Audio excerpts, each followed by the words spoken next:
I recently released my album Shatter and I was really excited to release it. I really felt that my fans were gonna love it. I was happy with how it all turned out. After, when the whole week passed by, that first week, and I found out that it was #2 on the Billboard charts, I was ecstatic when it actually happened. It was shocking. It was so exciting, and it's just been such an unreal experience to be on this journey from starting with no YouTube views to being able to top the Billboard charts, which is incredible. Right when I started writing the album, I had immediately a very clear vision of what I wanted the album cover to be.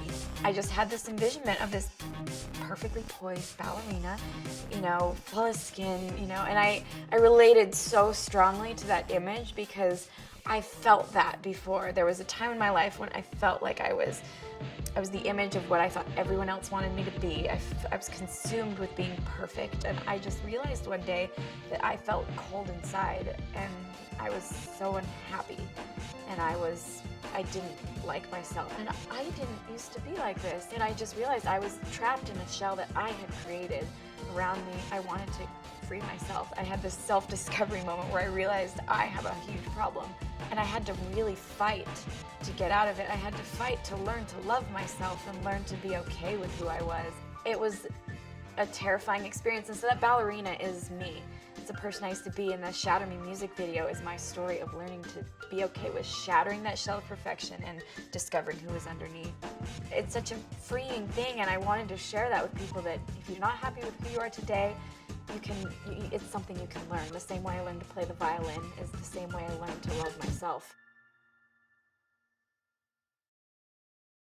Performing is so magical. It's unlike anything else. It's what got me addicted to this lifestyle, was being able to feel that energy from an audience. I've always had a very quirky style. When I was in first grade, I wore a costume to school, a Chinese button-up kimono with a wig and sparkly red shoes. And I'm looking back and I'm like, I can't believe my mom took me and dropped me off at school like that. My parents have always been so supportive of allowing me and my siblings to express ourselves.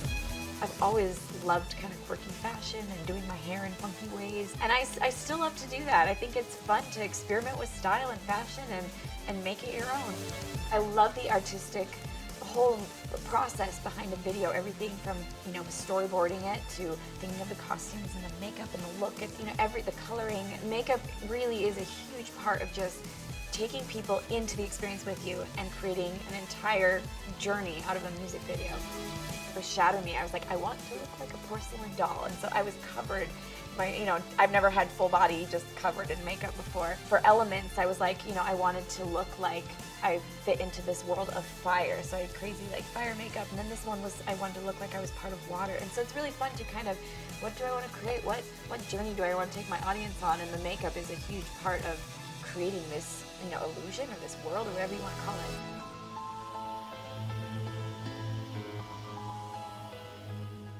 When I was on America's Got Talent, my first couple auditions, they loved me. After my performance in the quarterfinals, I got really slammed. To say it was humiliating is quite an understatement. I remember just being so devastated because in my mind, this was going to be the greatest moment of my life.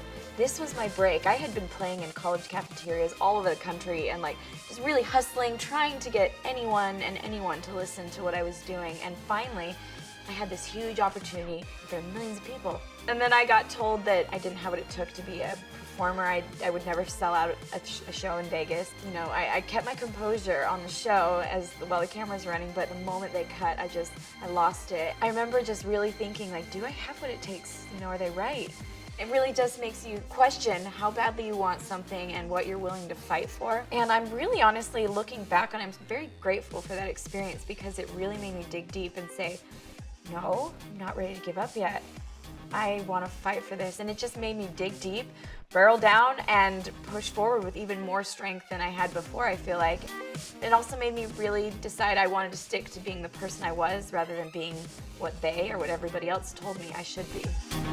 I think it's so interesting that the exact reason that people told me I would never succeed is actually the very reason that I have been able to do what I love. It's because it's different.